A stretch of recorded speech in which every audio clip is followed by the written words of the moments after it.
بسم الله الرحمن الرحيم. السلام عليكم ورحمة الله وبركاته. الحمد لله وكفى وسلام على عباده الذين اصطفى اما بعد. حاضرین و ناظرین، یہ درس نمبر 2136 ہے اور آج سورۃ الصف کی صرف ایک آیت کی تلاوت و تشریح کی جائے گی. آیت نمبر 9. اعوذ باللہ من الشیطان الرجیم، بسم اللہ الرحمن الرحیم. هو الذي أرسل رسوله بالهدى ودين الحق ليظهره على الدين كله ولو كره المشركون. صدق اللہ العظیم.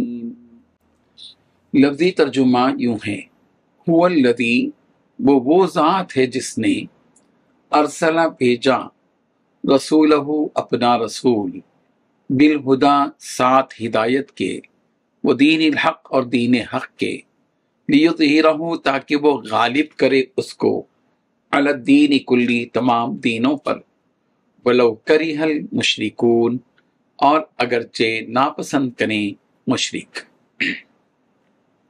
ترجمہ یوں ہے، وہی تو ہے جس نے اپنے رسول کو ہدایت اور سچائی کا دین دے کر بھیجا ہے تاکہ وہ اسے تمام دوسرے دینوں پر غالب کر دے، چاہے مشرک لوگوں کو یہ بات کتنی ہی بری لگے.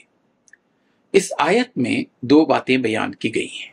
پہلی بات، وہی تو ہے جس نے اپنے رسول کو ہدایت اور سچائی کا دین دے کر بھیجا ہے تاکہ وہ اسے تمام دوسرے دینوں پر غالب کر دے.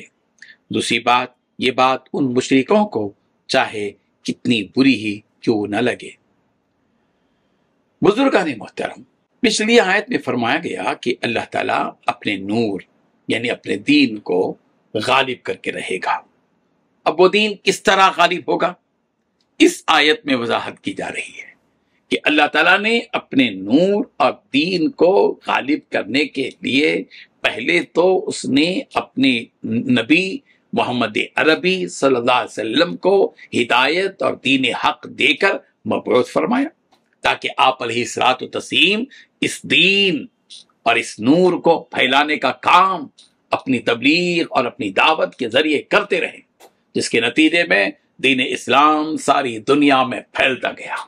چونکہ یہ دین اسلام ان کافروں، یہودیوں اور مشرکوں کی مرضی کے خلاف تھا، اس لیے وہ ہمیشہ سے اس دین کو دبانے اور اسے مٹانے کی کوششیں کرتے رہے اور انہیں اس دین کا پھیلنا اور اس کا غالب آنا پسند نہیں تھا.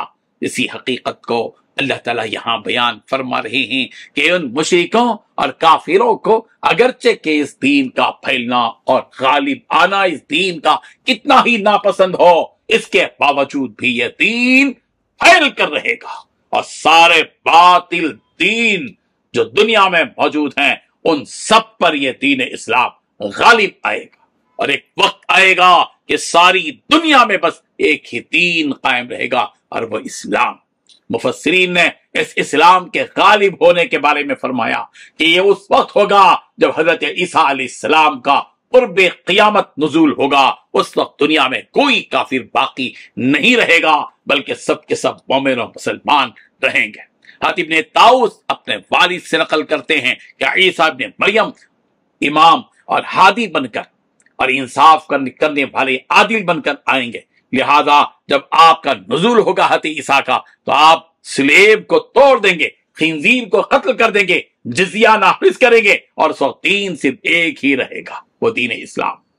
اس حدیث سے بھی معلوم ہوا کہ دین اسلام کا غلبہ سارے ادیان پر حضرت عیسیٰ علیہ السلام کے نزول کے وقت ہوگا اور آخر وقت میں صرف اسلام ہی باقی رہے گا آج کے زمانے میں جو لوگ اسلام کو مٹانے کی کوشش کر رہے ہیں، اسلام اور مسلمانوں کے خلاف سازشیں کر رہے ہیں، انہیں جان لینا چاہیے کہ وہ اسلام اور مسلمانوں کو مٹانے کی کتنی بھی کوشش کر لیں، وہ اسلام کو مٹا نہیں سکیں گے۔ اللہ کا فیصلہ ہے اور اللہ کے فیصلے کو کوئی بدل نہیں سکتا۔